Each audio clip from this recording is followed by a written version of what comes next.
Hoy día quiero hacer la presentación ya de la reforma en los reglamentos de ecología y de protección de animales. El día de ayer realizamos una reunión con las asociaciones civiles protectoras de animales y hoy acabamos de terminar la reunión y donde también les expuse a los directores de los centros educativos sobre este tema.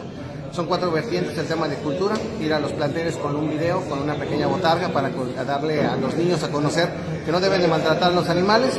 El segundo, que es el tema de sanciones, que es el tema, la sanción pecuniaria, privación de la libertad. Traemos el tema también, lo más importante, que es el servicio a la comunidad y la reparación del daño. Otro tema también es el registro de los animales, de nuestras mascotas. Y el cuarto, que es el tema fundamental, es el tema de campañas de esterilización.